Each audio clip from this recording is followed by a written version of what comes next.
The next bill on the calendar for the day is Senate File 10. The clerk will report the bill. Senate File number 10, number 1 on the calendar for the day, an act relating to labor and industry, the fourth engrossment. I recognize the member from St. Louis, the author of the bill, Representative Listlegard, to explain the bill. Thank you, Madam Speaker and members. House File 10 would require an owner-operator of a petroleum refinery to use skilled and trained workforce at the petroleum refinery when contracting with contractors for certain work at a petroleum refinery. Now, this passed last year or last session, and I just want to, and I hear Democrats versus Republicans, this side of the aisle versus that side of the aisle, labor versus the companies. It doesn't have to be that way. I think things get contentious, and for me, I contributed to that, and so I'd like to take this opportunity to apologize to Representative Scott for my comments in committee. They were wrong, they were unwarranted, and I can do better, and I should do better, and I ask for your forgiveness. To Representative McDonald, you brought up in committee, I don't want anyone to lose their job, my friend. I don't want anyone to lose their job. This isn't about somebody losing their job, and there's a lot of people that are really good at what they do, and they don't have that training. But this is about creating that baseline, and we'll talk more about it. To Representative Nash, I respect you. From where I'm from, you stood up for your colleague in that committee, and that means something. So I mean no disrespect to you either. This is personal to me because I was an apprentice. Young guy, big vigor and vitality, go wide open at anything I did.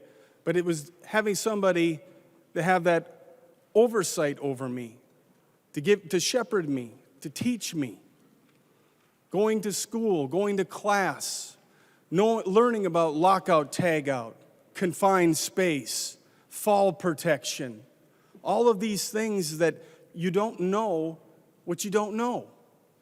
And so when this bill was brought to me, it resonated with me. It resonated with me because I was an apprentice. And then going back to 2018, something that the refinery explosion at the Husky refinery, that's what I thought about. The refineries are not just the typical work environment, and I come from heavy industrial, they're dangerous too. But the wrong move with the wrong tool in this situation can be catastrophic. And that's what this bill does, is puts a baseline of training in place to minimize the risk. There will always be risk in these situations, but the goal is to minimize them to the best of our ability. So as we discuss this, Madam Speaker, I know that there's amendments, but I just wanted to clarify certain things before we move forward. Thank you. There's an amendment at the desk. The clerk will report the amendment. Schultz moves to amend Senate File number 10, the fourth engrossment. The amendment is coded A1. The member from Morrison, Representative Schultz. Thank you, Madam Speaker and members, and also Representative Listlegard. I think that that's a good way to start because this is about our Minnesota workers, and I think as we enter into this conversation today, you'll hear members of this body making sure that we are not firing Minnesotans across this state who currently work at Minnesota's refineries, whether in St. Paul Park or whether in Rosemount. And so this first amendment that we have to this bill today is the A1 amendment, and this one simply makes certain that as we look at contractors who work on the site of oil refineries in this state, that they may have both union and non-union participants, those who have participated in registered apprenticeship programs and those who have not. And as we move forward through the steps of this bill, resulting in 2026, 60% of the workforce having needed to go through a registered apprenticeship program, that if there is a contractor that works there, that we base this around the cumulative number of contractor person hours on site at that given refinery. And this is important for a very specific reason, because within one given contractor, let's just use, for example, that there are 10 employees of this contractor. However, the only full-time employees who are working on-site at one of Minnesota's great refineries, they may have 2 people who work full-time on that facility, year-round, full-time.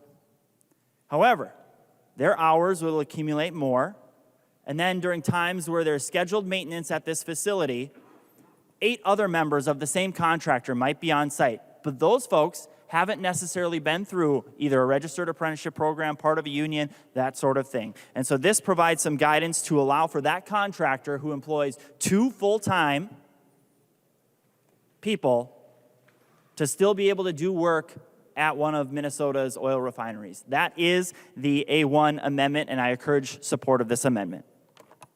Discussion. Representative Listlegard. Thank you, Madam Speaker, and to Representative Schultz. I hear where you're coming from, but again, the whole basis of this is to make sure that people have the training and they're ingrained into this process to have that training. And so I'm going to ask people to vote no. Banking hours is not like, banking vacation and so on and so forth. This bill does not say that any of those individuals have to leave. It just says that a certain percentage have to be journeymen or they have to be in that program. And for those reasons, I'm going to ask people to vote no on this amendment. Thank you. Representative Schultz.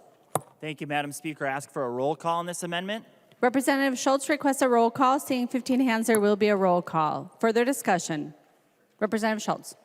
Thank you, Madam Speaker. I would just encourage support of this amendment, members. Again, this is about making sure, and keep in mind, that the people who work at oil refineries in this state and across this country, they travel around the country, literally, and work at many different facilities. And specifically in a moment of talking about maintenance workers, the people who do this across the state, they may not. They may not. And so we want to make sure that we're centering this conversation around the people who do work in these facilities. And so I encourage support of this amendment, again, to focus around the cumulative contractor person hours.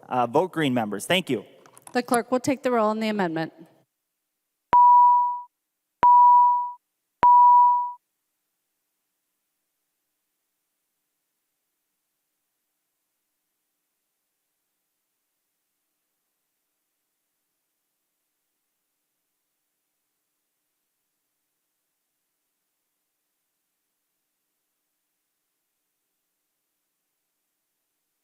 The clerk will close the roll.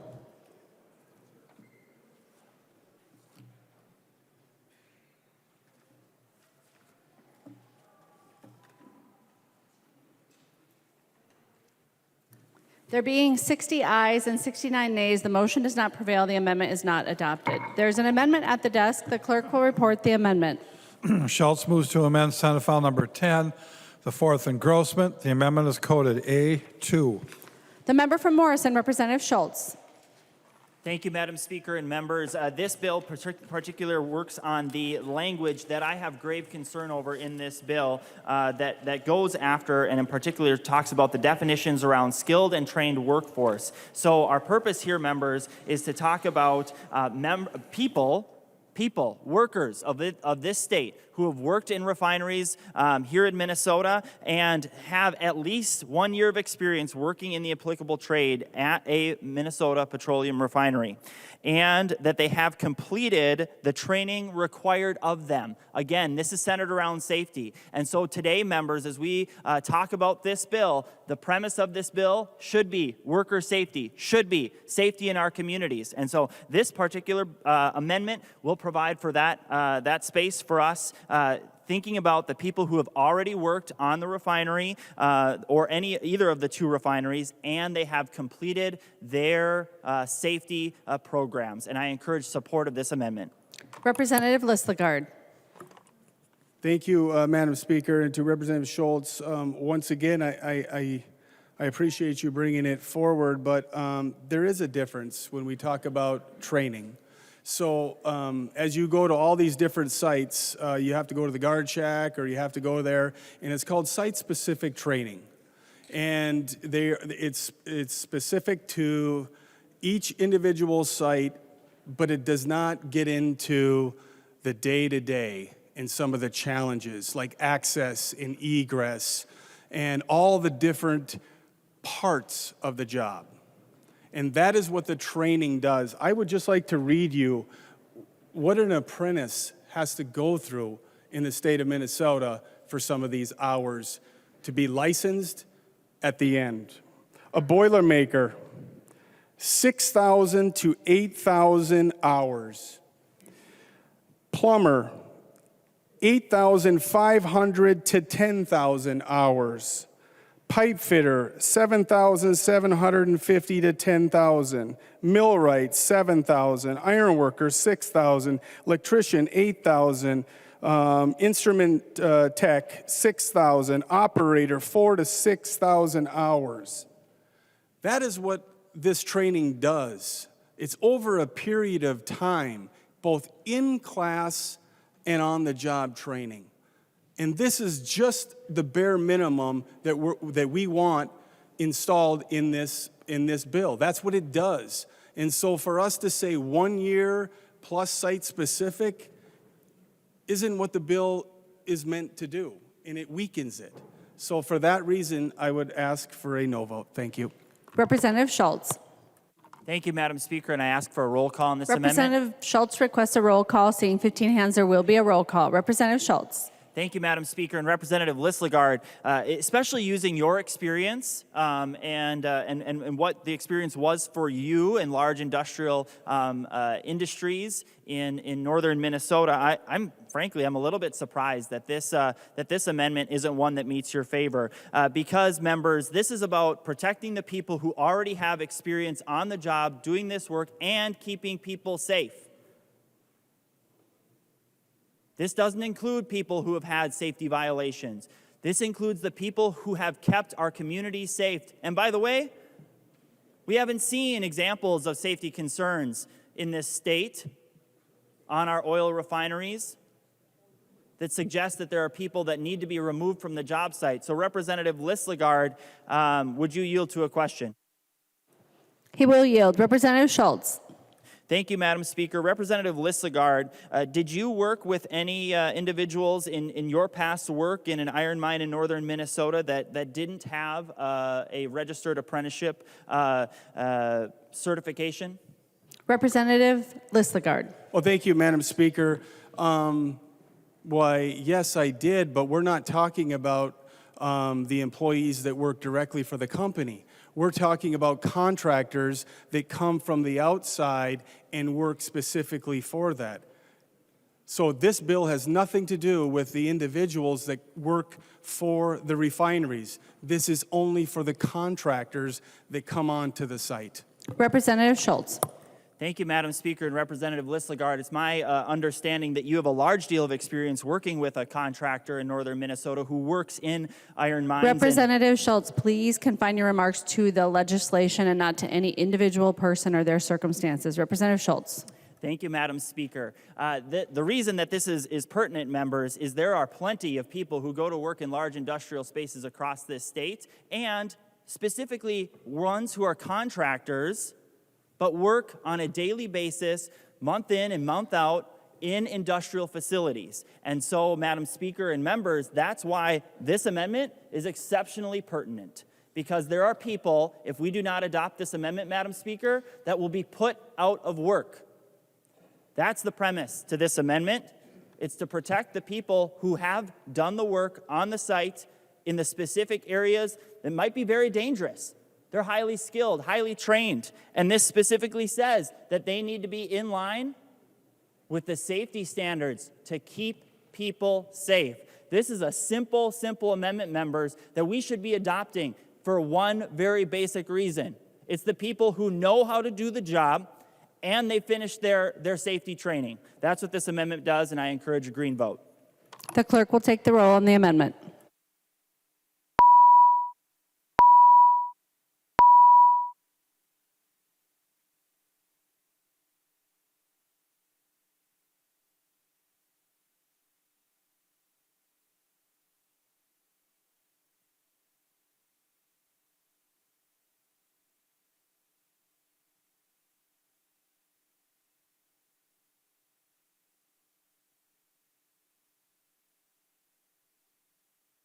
The clerk will close the roll.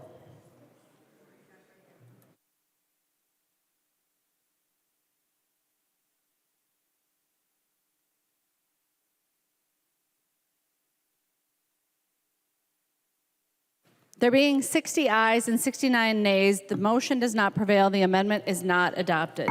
There is an amendment at the desk. The clerk will report the amendment. Swazinski moves to amend Senate File Number 10, the fourth engrossment. The amendment is coded A4. The member from Lyon, Representative Swedzinski. Thank you, Madam Speakers. Thank you, members. The A4 amendment is a fairly straightforward amendment, really, not turning a blind eye to safety, and really focusing, the bill in front of you, Representative Listgard's bill, SF10, is really focused on, do we exclude or do we include? Do we value or do we not value?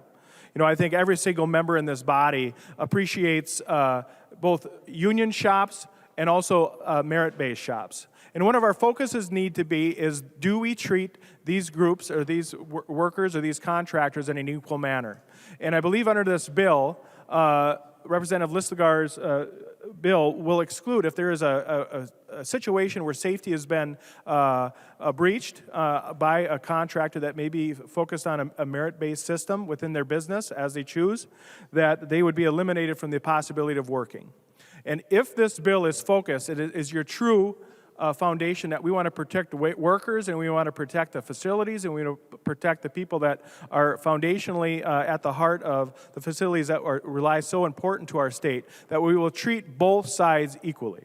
And this amendment simply treats union shops the same way we would treat merit-based shops, that if there are two instances where injuries occur, the private business may consult and execute a contract with whomever they like, whether that's a union, a different union, but that would give them the option. We don't need to hold, if this is the best of the best, we don't need to hold down the scale of our hand upon the body and upon a private business in the state of Minnesota and tell them who or who they cannot hire. That should not be the job of this legislature. But it is that we should hold folks accountable. If we're going to hold one group to a different standard, fine. But we need to hold both groups, both contractors, both styles of employment to the same standard. I would ask for your support of the A4 amendment. Thank you. Representative Listgard. Well, thank you, Madam Speaker, and thank you for the amendment. At the end of the day, it doesn't matter if you're a union or a non-union company. If you meet the threshold, you meet the threshold. If you're unsafe, the company owner-operator has a right to have you escorted off the property. It doesn't matter if you're union or non-union. This is about putting in place an apprenticeship program that has a baseline to make sure that 30% in the beginning, up to 60% by 2026, you have this fundamental base put in to the workforce. So I would encourage members to vote no. Thank you. Representative Schultz. Thank you, Madam Speaker. I'd request a roll call on this amendment. Representative Schultz requests a roll call. Seeing 15 hands, there will be a roll call. Representative Schultz. Thank you, Madam Speaker. And again, the heart of this bill, members, if we believe in the heart of what Representative Listgard presented today as the purpose to this bill, the bill is it's safety. And so, when there are safety infractions that have been made, especially by those that meet the definitions of this bill, then it should be up to the employers, the refineries in our state, to hire the contractors in our state who have kept our refineries safe over the last several decades. This is quite simple. This is simply saying that we should use the people who keep our refineries safe. That's the heart of this amendment, members, with a very specific purpose in mind. Because if there are those who have gone through a registered apprenticeship program, and there are contractors that exist in our refineries, and they fail by the way of safety infractions in our state, then absolutely the right public policy for our state is to ensure that we bring back the contractors who kept us safe. That's the simple premise of this amendment. The member from Lyon, Representative Swedzinski. Thank you, Madam Speaker. Thank you, Representative Schultz, for your words on behalf of the amendment. I think that is a really good point. Do we need quotas? And essentially, that is what we're pushing forward here today. Is saying, hey, you know what? Folks that have proven themselves to be safety-oriented on our workplaces, we're concerned that this is going to cost people their jobs. We're concerned that folks that have done the work, done it safe, done it smart, done it right for decades, have a place in our private industry. This is a private industry. And I would challenge all the members here. Is this the role of government?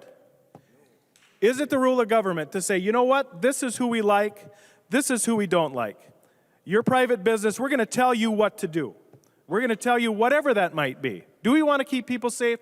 Yes.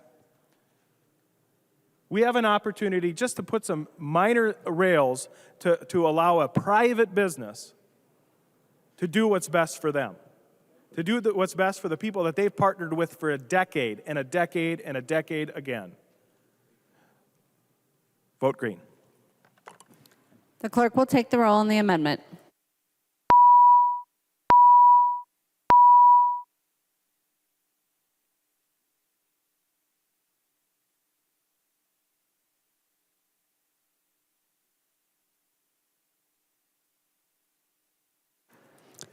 The clerk will close the roll.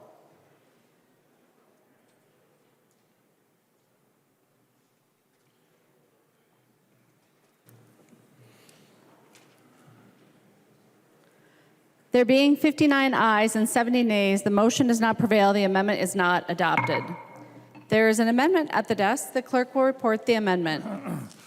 Schultz moves to amend Senate File Number 10, the fourth engrossment. The amendment is coded A5. Member from Morrison, Representative Schultz. Thank you, Madam Speaker. The A5 amendment is all about safety and making sure that we are protecting people's jobs. This amendment says that if you have not had a safety violation within the last couple years, you work on one of these refineries, and you have completed your safety training, that you will not be held to the standard of the registered apprenticeship requirements under this bill. Because, members, this is about the premise where there will be people who lose their jobs if this bill passes in its current form. Representative Listagard. Well, thank you, Madam Speaker, and Representative Schultz. Once again, I would just say that this was negotiated between the stakeholders, which I'm really proud to say that we kind of just let them come to a conclusion. In fact, Flint Hills is neutral on this bill. And it took a period of time, and I want to thank Representative Hewitt for asking me to sit down with Flint Hills and listen to their concerns and make sure that all stakeholders come together. And they negotiated this later date. They negotiated the phase-in approach. And they did that because they wanted to protect everyone, and they know that with these big turnarounds, that to reach that 100% is not realistic. So the individuals that you're talking about, they're going to be covered underneath this model.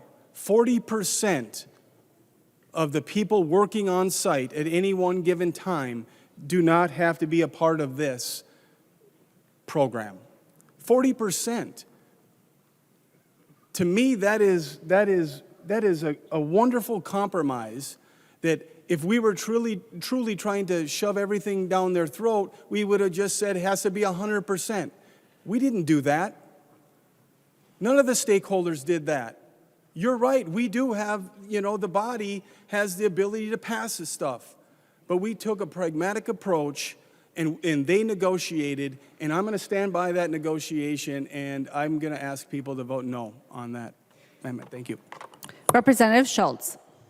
Thank you, Madam Speaker. I request a roll call on the A5 amendment. Representative Schultz requests a roll call. Seeing 15 hands, there will be a roll call. Representative Schultz.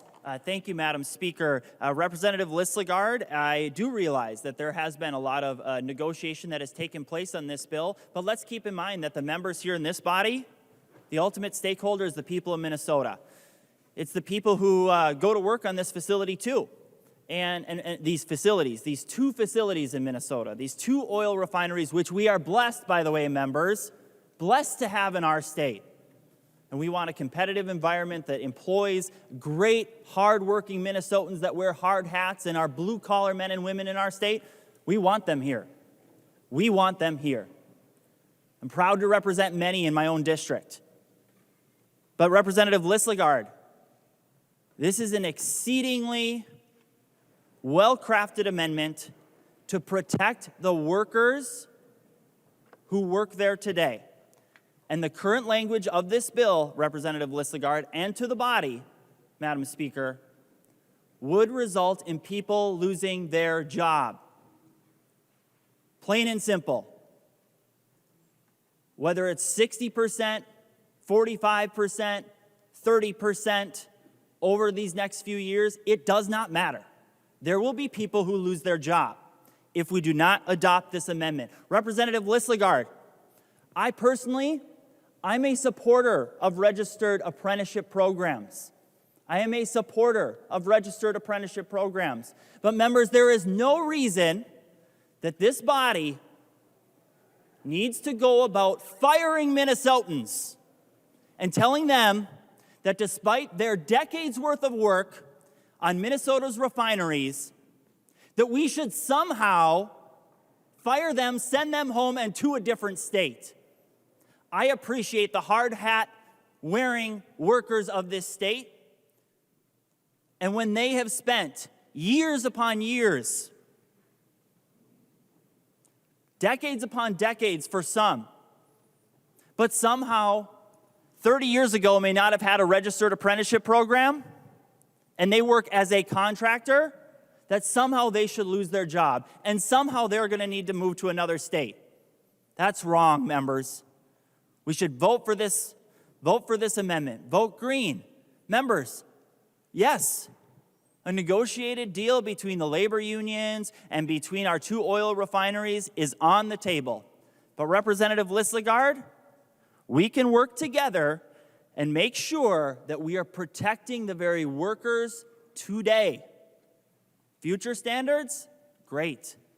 That journeyman or master craftsman who works with a contractor in Minnesota and has been working at one of Minnesota's oil refineries and has been working there for 30 years, they know safety. They know safety. But to hold them to something that we're installing now and say that, well, because they didn't have registered apprenticeship programs then, that somehow we're less safe is completely bonkers. And I encourage support of this amendment. The member from Lyon, Representative Swedzinski. Thank you, Madam Speaker. Thank you, members. Thank you, Representative Schultz, for this amendment. I think really this helps just instill from a hard line of hard numbers. They're going to be hard layoffs for Minnesota workers, and gives a little bit of a gray area to say, you know what, if you are the best of the best, if you are the best of the best, if you have already had a stellar work and you happen to choose not to be in a union-based shop, that, you know what, you'll be safe. And it doesn't mean that you'll be in there 30 years. It may be 10 years. You got 10 years of great service. I choose not to work for a union shop. I want to continue to work for my merit-based shop. Let it be. The problem with hard numbers, then you have to have hard choices and hard decisions. This amendment gives a little bit of gray area. Maybe that magic number is going to be, when all the chips are going to be 55. Maybe it's going to be 50. Maybe it's going to be 45%. We don't know. Let's allow flexibility. I don't think this bill is needed at all. I think, allow these organizations to do what they're going to do, hire the best, allow the market to work, let them bring people in that are going to do a good job, a quality job, a merit or a union-based job on their facilities. And if, quite frankly, you've got folks that are at risk, we've heard over and over, no one's going to lose their job because of this. Scouts honor, no one. But hard numbers, folks, are hard numbers. The reason why it was negotiated from 30 and it graduated up to 60 is because they realized, boy, oh boy, this is probably, let's just kind of push this off into the future because we're not sure how this is going to work. Representative Schultz's amendment really is foundational. Really foundational. Do you believe in the workers, regardless of where they're from? Or do you think we're going to make the best decision here in St. Paul? Let there be some wiggle room in this. And Representative Listlegard said this is a highly negotiated thing, and that Flint Hills is neutral on it. Would Representative Listlegard yield for a question? He will yield. Representative Spudzinski. Thank you, Madam Speaker. Representative Listlegard, you said that this was, had a great bunch of review, that the organizations involved in this are neutral on it. Are all the organizations involved in this neutral on this bill as it's moving forward? Representative Listlegard. Thank you, Madam Speaker. Representative, there's only Flint Hills that has been engaged at the tables that I have been to.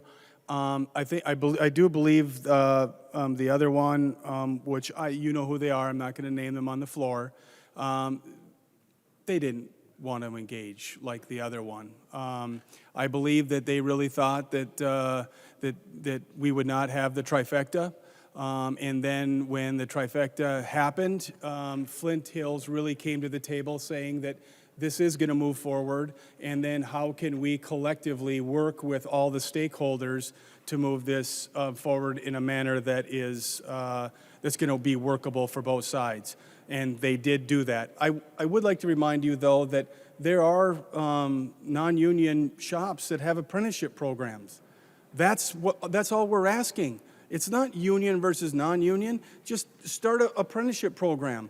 So we know that is put in place, and we have that baseline for understanding of the job and safety. Thank you. Representative Spudzinski. Thank you, Madam Speaker. Well, thank you, Representative Listlegard. I think that is foundation to this, is that, even though one of the organizations that it's named in this is not named in this is neutral on it, they're not gung-ho for it, right? They're not saying, this is us. Hey, we want our name on this. Hey, we want to charge forward and push this forward, and we're going to take a strong neutral stance. And the other one, from what I guess, doesn't like it. So why is the state of Minnesota, regardless of your apprenticeship program or you're a merit-based or a union or whatever that might be, what is our goal here as a state legislature? Is it to pick winners and losers? Is it to keep people safe? Right here, the Schultz Amendment, right here, does a wonderful bit of really threading the needle between the hardliners, the not hardliners, and the hard numbers that are listed in this bill. Members, there'll be a day, there might be 3 or 4 years from now, 5 years ago, 6 years from now, we'll be like, gosh, what were these legislators thinking, putting hard numbers into a bill?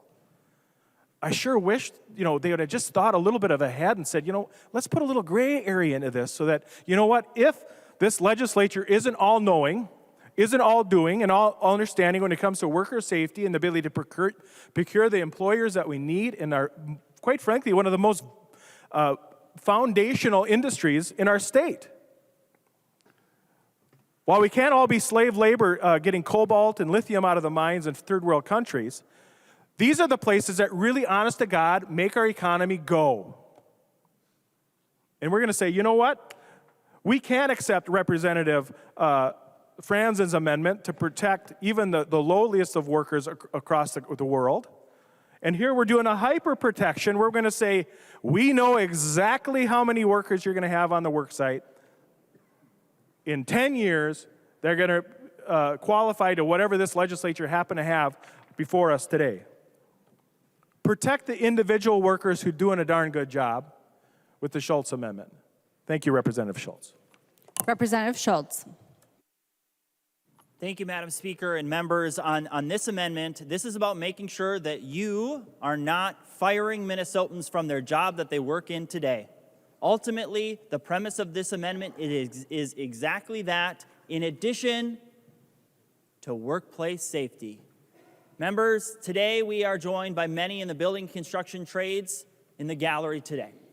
And I point them out because it is my belief and it should be the belief of this body, that when they go to work, that they know that they are safe because of the people that have been working alongside them for decades. The people who have received the safety and training needed in the certain job sites that they work in. And ensuring that as we move forward and chart a path for registered apprenticeships on these facilities, that we aren't sending the workers who work there today to an early retirement. That's the premise of this amendment and why I encourage a green vote today, members. Thank you. The clerk will take the roll on the amendment.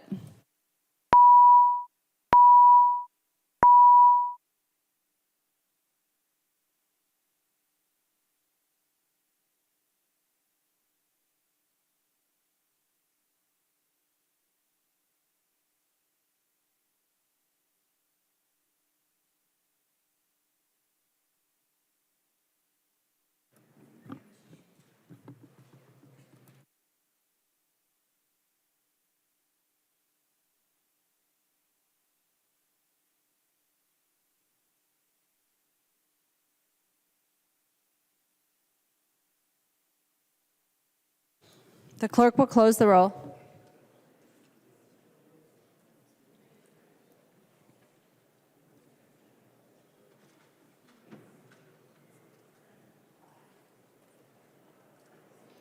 There being 59 ayes and 69 nays, the motion does not prevail. The amendment is not adopted.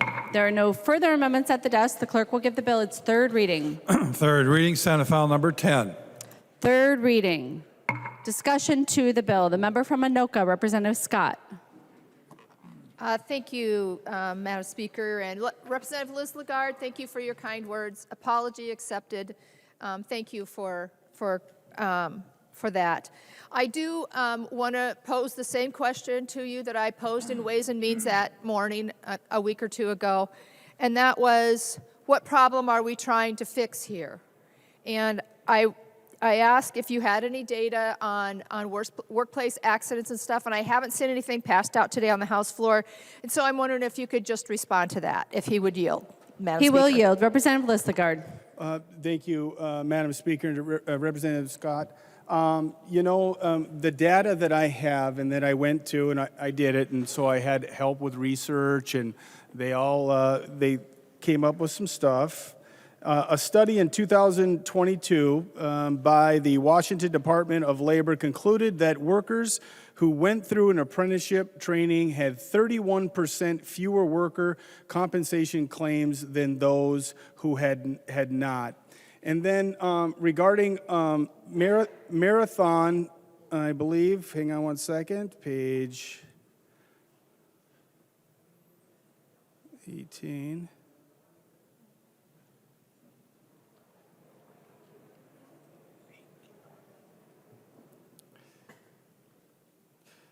Okay, there was in 2021 safety analysis done of the Marathon refinery. It found evidence of a troubled safety culture and unsafe practices that could jeopardize the health and safety of workers or the public. Source: Local Jobs North, researched by Liuna. And so there have been multiple other situations that, to answer your question, yes, there have been concerns. Representative Scott. Thank you, Madam Speaker. Representative Liz Lagarde, well, do you have any Minnesota-specific data through MinOSHA or Dolly where any of the two refineries that are located specifically in Minnesota have had an excess of safety violations, complaints, injuries? If he would yield to that question, Madam He Chair. will yield. Representative Liz Lagarde. Thank you, Madam Speaker and Representative Scott. I have one more, and I could have handed this out, but I didn't. It was in believe the Star Tribune did an article, and it was an accident at Marathon on March 20th. 500 barrels of liquid asphalt spilled, 2 contractors injured, and it was not reported to the Department of Labor. Representative Scott. Thank you, Madam Speaker. So what we have here, then, Representative Liz is really two incidences that we know of. Did you, if he would yield for a question, Madam Chair? He will Speaker? yield. Representative Scott. Thank you, Madam Speaker. Did you check Dolly's records or OSHA, whoever keeps track of these violations and claims? Have you looked at their data to see if, let's go back 5 years, are there problems in the last 5 years at the refineries? Representative Listagard. Thank you, Madam Speaker and Representative Scott. No, I didn't. What I did was speak with the people like 2 years ago when the community testified, workers both directly and indirectly testified about the concerns that they were having. And when they brought this to me, as I stated earlier, I just felt that this is something that is worthy. It's not about union versus non-union. It is about putting in a baseline of apprenticeship with only up to 60%. So regardless, I'm one of them people that I'm going to do everything I can to try to prevent. I'm not waiting for the Husky refinery where 36 workers were injured, $27 million in damages, released 39,000 pounds of flammable, I can't even say the word of whatever it is, vapor into the air. Over 2,500 residents of Superior were evacuated. Duluth issued a shelter in place. And the U.S. Chemical Safety Board's final report found that the lack of knowledge, safety, and emergency preparedness contributed to the accident, and I don't want it to happen here. Representative Scott. Thank you, Madam Speaker, and Representative Liz well, thank you for that. My understanding of that Wisconsin refinery problem, and it was a serious problem, was the result of cracked pipes or weakened pipes. And now maybe their response to that wasn't what it should have been, but it certainly wasn't worker failure. Folks, I don't know. I feel like this is, as we say around here, a solution in search of a problem. And to not even take the amendment that says, you know, if you've been working at a refinery all these years and you have a great safety record, you could lose your job under this. I don't think if the tables were turned, if the state was implementing a policy that said, oh, we're going to fire these union workers in lieu of merit shop workers, that there would be a lot of sympathy in this chamber for that. I think that even the people that wear the hard hats union, that are union, would say it's not okay to fire people in this situation that have good safety working records just so we could implement this policy. I just don't think that that's the right thing to do. And, you know, it seems like, you know, both sides of the aisle have their quote-unquote friends, right? And I just feel like sometimes we cater to that too much and take the common sense out of what we do here and really look out for people that, you know, this is people's livelihoods we're talking about. And somebody that has worked, you know, for 10, 20 years at one of these refineries and done a good job, they're showing up on time, doing their work, taking safety into consideration, and then to say, yeah, that doesn't matter anymore. This is the new law of the land. I just think it's, I just don't think it's the right thing to do, and I encourage a no vote. The member from Anoka, Representative West. Thank you, Madam Speaker. Thank you for bringing forward this bill, Representative Liz I am a co-author on it, and it has been a good work of compromise. As you noted, Flint Hills is neutral on this bill. And you hear, I wish you would have taken at least one of Representative Schultz's amendments. You know, we want to protect people's jobs regardless of who they belong to. But I understand where you're coming from on this bill. Normally, I would say, well, the market will determine these practices. It's up to the market. Why is government dictating this or that? And on the bill we just heard before this, the Amazon warehouse bill, you know, nobody's forcing anybody to work at Amazon, and if an Amazon warehouse goes up in flames, well, that's incredibly unfortunate, but it doesn't have global or regional consequences. It just might delay your package by a day or two. If a refinery has a problem, that's a global issue, not just a regional, not just a national issue. We've seen just shutting off a refinery down for a day or a week has global impacts on the cost of gasoline. So I think there is a role for government when it comes to this. And it's the quality of our unions in this state with the 49ers, the carpenters, the pipe fitters.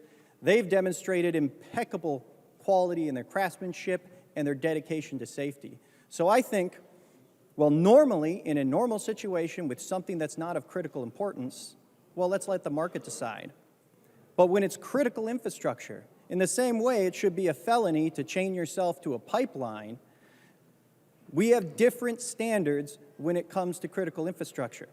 So I am proud to say I'm supporting this bill. It's very important that we have the utmost safety standards. And so far, we've demonstrated in this state, this to some of the other members' points, it is somewhat in solution in search of a problem. But the thing is, if there is a problem, it's a global problem. Thank you, Madam Chair. The member from Wright, Representative McDonald. Thank you, Madam Speaker. I have a friend that works at the refinery, a cousin of mine, actually. I won't say his name, but we'll call him Johnny. Well, actually, his name is Johnny. Well, anyway, Johnny and his son, they've been there, he's been there over 30 years. And I've had some conversations. I'm on the committee, so I've seen this bill a couple times. Anyway, the safety is of the utmost concern to the refinery. And they've done that beautifully. Matter of fact, there's no evidence to substantiate whatsoever that there is a safety deficiency within the refineries. Nowhere in the papers, nowhere in the testimony in the committee that they could pinpoint that this particular area in Minnesota, this manufacturer, the refinery, that there was a safety issue, period. As a matter of fact, the opposite was true. The opposite was true, Representative Listegard. In manufacturing in Minnesota, they are one of the safest manufacturers in the state of Minnesota with the lowest reports of incidents of safety. You know why? You know why, Representative Listegard? I'll tell you why. Because they have the best of the best, like Representative Swazinski was saying, like my cousin. The best of the best. Do you know that safety is such an issue with some of the refineries that even when a pickup or a vehicle of any sort is backing up or moving forward, a second employee has to get out and guide them, no matter where they are on the facility. That's impeccable safety, even to that point. And that is why you have almost zero instances of safety concerns or any instances or issues. So therefore, it's not needed. The bill's not needed.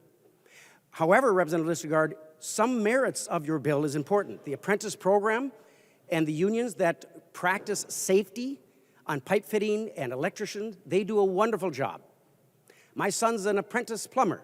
I would not feel safe if he went to Flint Hills or Marathon and worked on the pipe. He's a young apprentice. He's only been in the field for 4 years. So in that case, perhaps your bill would have merit. But guess what, members? Flint Hills and Marathon are not hiring my son of 2 or 3 years, nor anyone that has that little experience. The contractors that work in the facilities, including union shops, by the way, have experts and family members of contractors that have done this for years. Matter of fact, guess how many combined years, if you took the combined years of the employees that worked at the refineries, that work there and are considered experts in their field, guess how many years it would total? Any guesses? 10 years? Do you think 10 years is enough to work in your field to make you an expert? 25? Madam Speaker, 75? 100 years of experience in the refineries of the contractors. And that is evidence as why there's no safety concerns. Let me retract that. There's always safety concerns, and those two do a great job doing it. So why, Representative Listegard, just keep this to these two manufacturing? Why didn't you do it to other manufacturing in Minnesota that has even worse safety issues, perhaps, or more recorded? Because you're picking on this one institute, these two industries, to kick out a group of folks that are experts, that have been generations doing the work for a union apprentice program. And not that the apprentice program in of itself by the unions are wrong. They do good work. I've been down to the carpenters' union shops and seen the good work and safety. But the workers that are there now and the contractors with that combined experience, should your bill become law, Representative Stigard, and I hope you're correct, you stated in your opening that there will be no jobs lost. Many are concerned they are, and they rightfully so because they're there, including my cousin. That because of their expertise of years, that's not good enough. Did you hear me? 20, 30, 40, 100 years of expertise is not good enough to keep us safe. You must leave your job, be displaced, go to an apprentice program, or create an apprentice program that'll be approved by Dolly with the union's input, which is not bad or not good. It's just they have some good things to say about it, but they will approve it. So Dolly will have to approve the apprentice programs that are developed by the same experts who've been there. So, but just think about that for a moment. Let's say you've been working there for 25 years. You're an expert in your field, in the field of refinery for safety. You have 0 instances of safety concern, safety reported injuries. And now a new bill comes along. Representative Stigard says, you know what? That expertise is not good enough. You must go through a program. Now, I've been a photographer for 35 years. I know a camera inside and out. I can photograph anything. I've been to some of the weddings. The weddings, oh, I've seen the best and the worst, but I fulfill my job. Now, can you imagine if someone said, well, Joe, you got to go to a class. You got to be apprenticeship. I said, well, wait a minute, I've been doing this for 35 years. Are you kidding? I'm one of the best of the best. I won best photographer in Delano 5 years in a row. No, that's not good enough. You must leave your job and go to an apprentice program that the government will approve or disapprove. And then after 2, 3 years, then you maybe can go back to work. See, Representative Stigard, that's what many have troubles with your bill, that it will displace experts, family members, contractors, generations who've done this for years, and they're out of a job. That's what we say. You say not according to your bill. So I do have a question, Representative Stigard, if you'll answer. Oh, He will yield. Representative McDonald. Thank you, Madam Speaker. So, Representative Stigard, on your bill, on page, sometimes when you highlight things, you think you could find it easier. Maybe my glasses would be better. Page 3, under 3.10, the OLM. Why did you exempt them from your bill? I think I know why, but I just want to hear your... Representative Lislegard. Thank you, Madam Speaker. Representative McDonald, OEM that's underneath contract. So say that you bought, the refinery bought a piece of equipment from you and it's underneath warranty, then you would have the ability to go work on that. Representative McDonald. Thank you. Would Representative Lislegard yield for another question?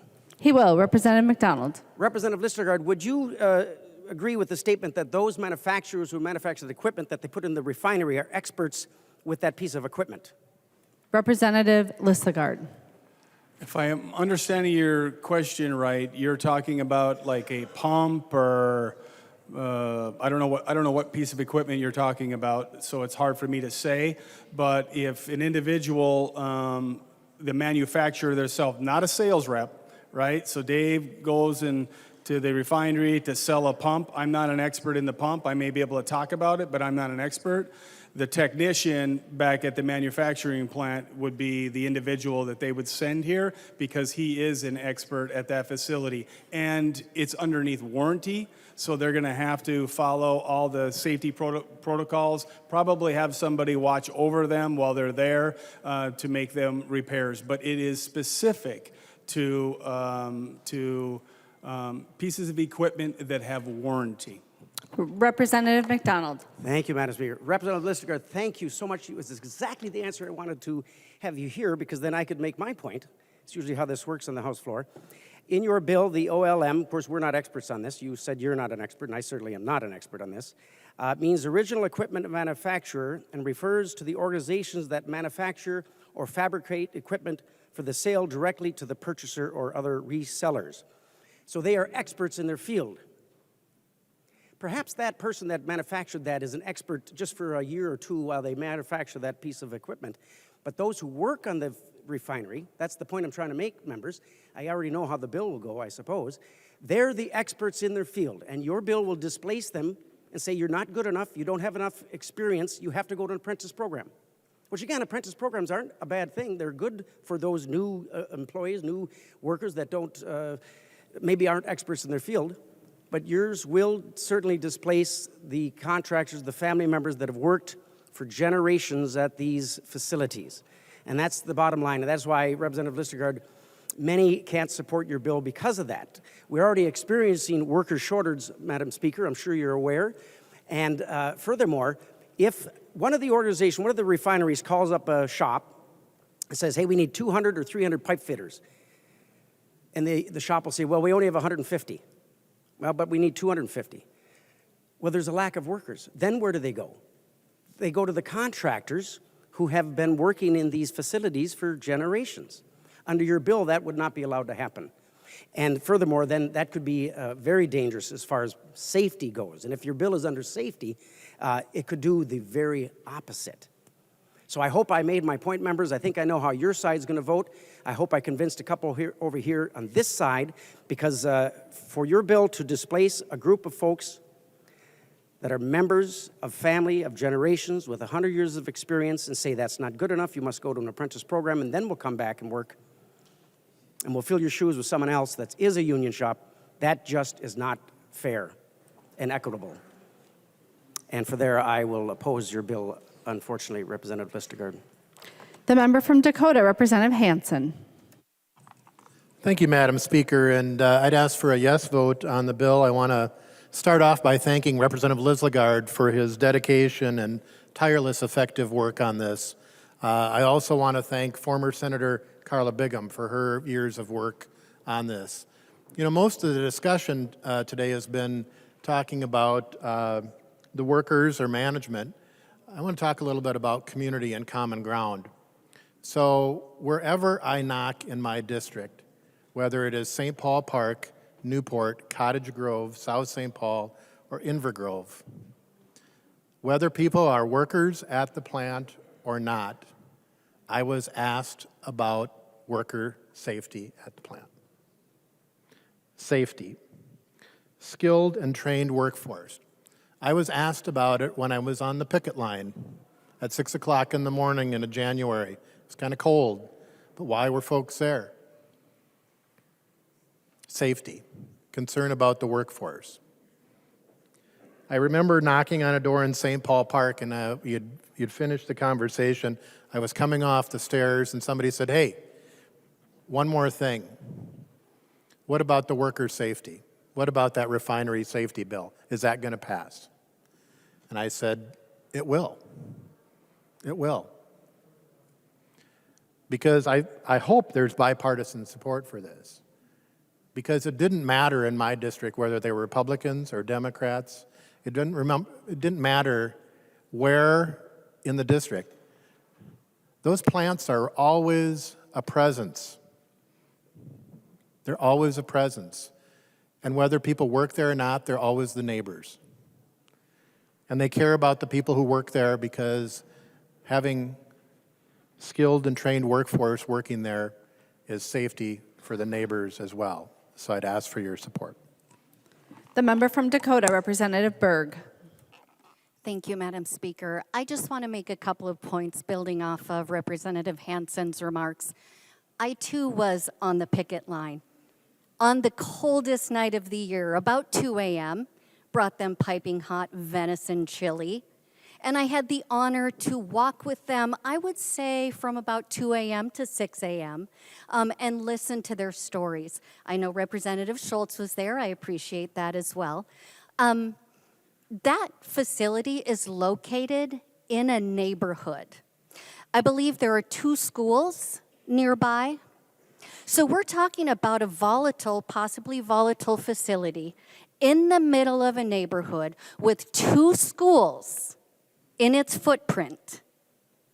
If that isn't cause for the highest safety standards, the most skilled workers that you can find, I hesitate to find another example. Oh, except maybe for my job, because I'm a skilled flight attendant.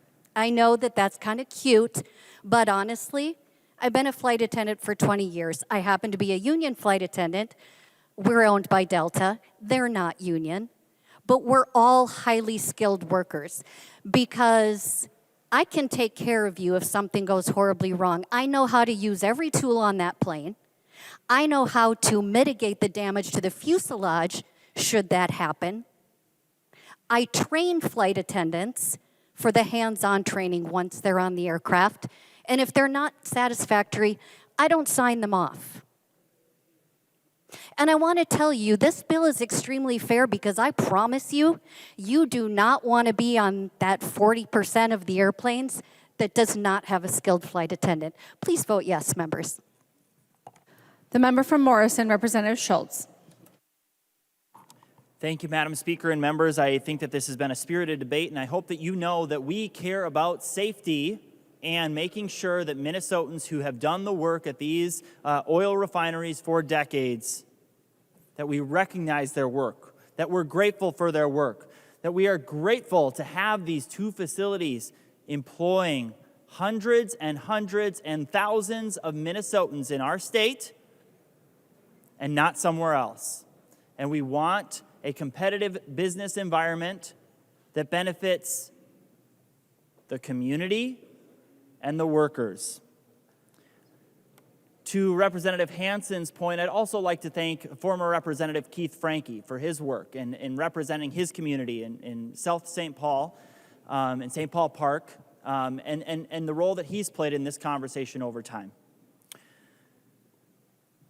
We are supporting registered apprenticeship programs in Minnesota, and I'm disappointed today and saddened that we could not work on a bipartisan basis to make this bill better. Members, the amendments that we drafted were not meant to kill the bill. The amendments that were drafted were not meant as gotcha amendments, but to do well by the people who go to work in oil refineries in Minnesota. And I'm disappointed that we were unable to adopt those amendments today, and it should be a lesson for us as we move forward that state government shouldn't be in the business of firing people in this state, especially those who have been on the job, keeping us safe and providing for one of the most critical energy sources that we need for decades. Before I go any further, I want to ask Madam Speaker, would Representative Listlegard yield? He will yield. Representative Schultz. Thank you, Madam Speaker. Representative Listlegard, under this bill, assuming its passage, if someone has 10 years of experience but has not been through a registered apprenticeship program, then seeks to keep their job and stay on site, and so enters a registered apprenticeship program and works through that training, will that individual be forced to take a pay cut? Representative Listlegard. Thank you, Madam Speaker and Representative Schultz. I can't answer that. What I can answer is that individual, if they work for a non-union company, does not mean that non-union company can't start an apprenticeship program. We keep going back to that. We want the non-union companies to do what labor has done. That's the problem here. So, they are the gold standard. The trades are the gold standard, and that's what we're trying to do. We're not saying anybody has to lose their job. Just follow theirs. Copy their apprenticeship program. That's what this really is about. It's creating a baseline from the best of the best, and that is our building trades. Representative Schultz. Thank you, Madam Speaker. Would Representative Listlegard yield to another question? He will. Representative Schultz. Thank you, Madam Speaker. Representative Listlegard, I don't think you got to the heart of my question. My question was, if an individual has been working at one of our oil refineries in this state for 10 years, but didn't go through a registered apprenticeship program and wants to keep their job if they take the step to go through a registered apprenticeship program, will they or will they not be forced to take a cut in pay? Representative Listagard. Thank you, Madam Speaker. I thought I said that I couldn't answer that if I remember, because I don't know what the journeyman scale is. They could be bumped up from an apprentice to a journeyman scale. I don't know what that scale is, and I don't know what the non-union people are paying. So how would I know that answer? I don't know what the non-union company is paying their employee. It's a question that can't be answered without all the information. Representative Schultz. Thank you, Madam Speaker. And for the Minnesotans listening right now, I hope that you just garnered a little bit of understanding as to what's going to happen with this bill. There is an answer to that question, Representative Listagard. And that should be part of our conversation here today. How many Minnesotans will make less money going through a registered apprenticeship program, having 10 years of experience, having worked and kept our communities safe with this bill? Would Representative Listagard yield to a question? He will yield. Representative Schultz. Thank you, Madam Speaker. And Representative Listagard, you spoke just a moment ago about something that I also agree with, this premise that we should encourage more people to use registered apprenticeship programs. So Representative Listagard, do you encourage the Department of Labor and Industry to work more closely with both labor unions and job creators and those seeking to do work in the building and construction trades? Do you encourage the Department of Labor and Industry to certify registered apprenticeship programs that meet all of our state standards? Representative Listagard. Most certainly, and I believe that the department, Dolly, testified to that very point, saying that if given all the information when somebody applies, union or non-union company, that it would take 2 to 3 weeks to be able to implement that program. And then I did get the answer to you, you've seen somebody come, no, they would not lose any money. Representative Schultz.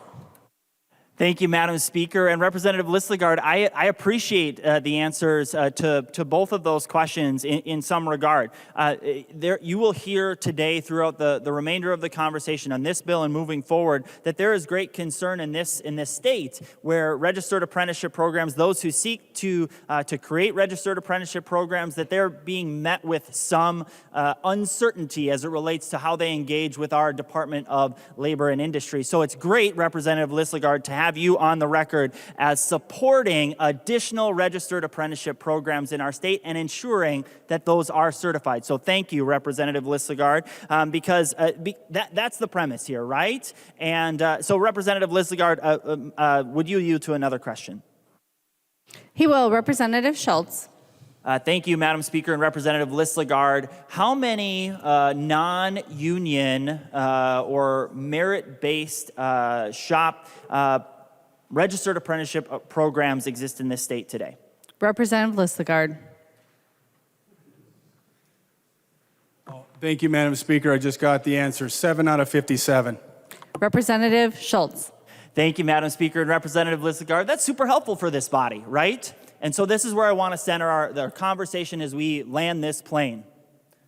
By the way, planes in Minnesota, when they fly out, they receive the petroleum from these 2 oil refineries. And so it's critically important that we have an environment in Minnesota that keeps us competitive so that we're doing this work here with Minnesota workers, Minnesota union workers, and those who aren't a part of a union. Critically important. We can support registered apprenticeship programs. We can support strong labor standards that protect the people who go to work there, the people who live in community, but sometimes the heavy hand of government can be a little bit too onerous. Today, members, I personally am going to vote for this bill. But I think that we can do better work.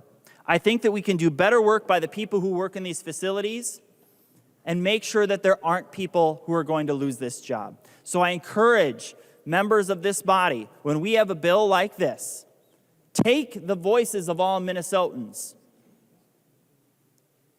Work with the people make sure that we are not creating a state policy that works against the people who keep our communities safe. Thank you for the dialogue in this debate today. Registered apprenticeship programs are a strong way for us to move forward, and I appreciate many provisions contained inside this bill to allow for flexibility and humility in the way we go about these standards in our state. The member from Lyon, Representative Swedzinski. Thank you, Madam Speaker. Thank you, Representative Schultz. Thank you, Representative Listlegard. You know, I think Republicans and Democrats have a great conversation tonight. You know, if we were to, this bill before us was simply laid before us to say, do we want to keep workers safe or not, it would be 100% green. But when the state of Minnesota betweens and inserts itself into a conversation between workers and contractors and, quite frankly, one of the most important industries we have in the state of Minnesota, when not all the voices have been heard on it.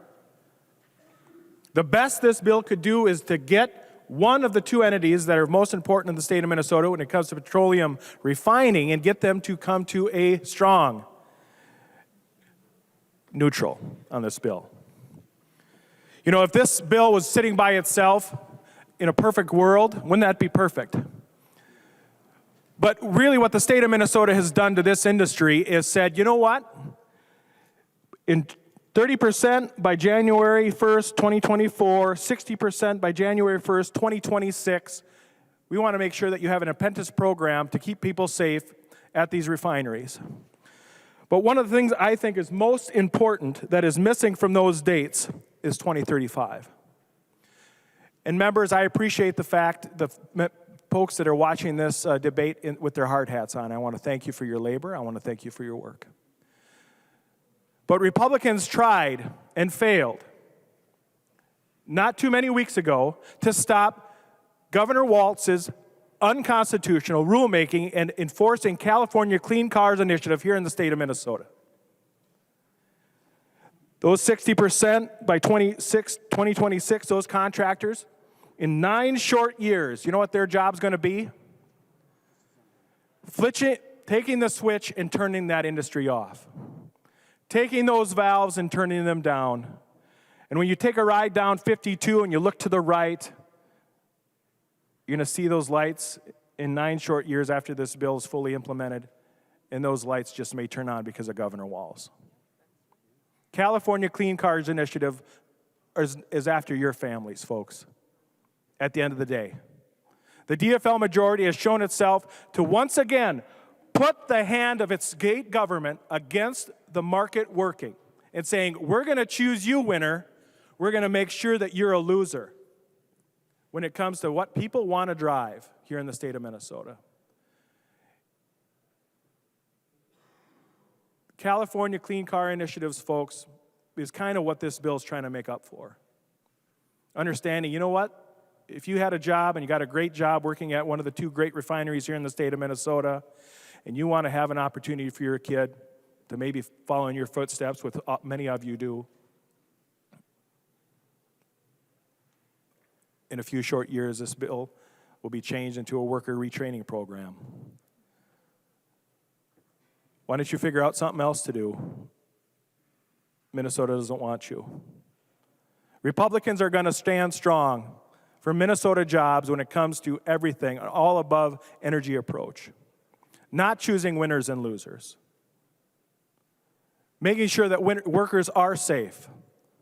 Not for just this generation, but the next.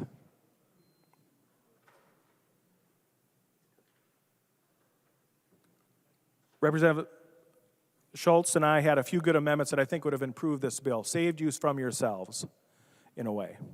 Put a little gray area into hard numbers when it comes to actual ability for the industry to fulfill the mandates that are in this bill. We want to keep people safe.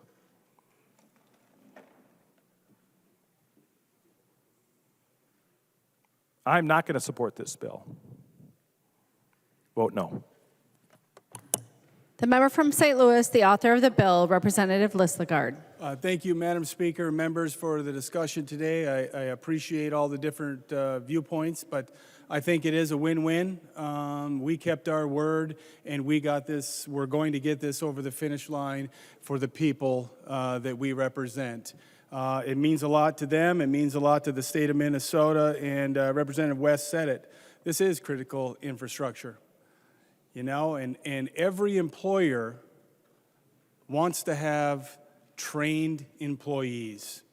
We spend our whole life learning, and it shouldn't stop when we get to a certain age. I'm very, very proud that this bill is going to pass. I want to thank Representative Hewitt. Representative Hewitt, I said it earlier, he called me into his office. He said, Dave, this is a very big deal for my community, this refinery. Would you please bring the stakeholders together? And I said, yes, I will, John. And we sat in there, and our bill was the last to get passed because we requested, and rightfully so, both sets of stakeholders came together. The one didn't want to come. They weren't willing. There's nothing we can do about that. This bill happened because stakeholders, both the company and the workers, came together, and they came with this. What more can we ask for? I didn't draft this legislation. You didn't draft this legislation. This legislation was drafted by the people who own and operate the facility and the workers there. I couldn't be more proud for the men and women in labor, for the refinery, Flint Hills, who had the willingness to sit down and do that. That's a quality company. We talk about companies, a company that is willing to sit down and negotiate. Labor, they could have just said, hey, guess what? Let's just try shove it right down. They didn't do that. Since John started the conversation, this has moved to be more workable for both sides.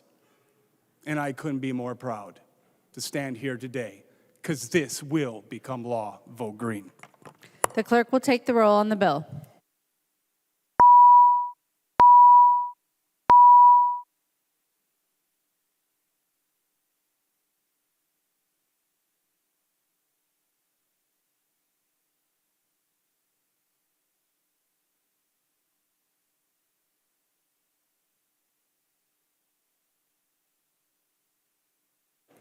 The clerk will close the roll.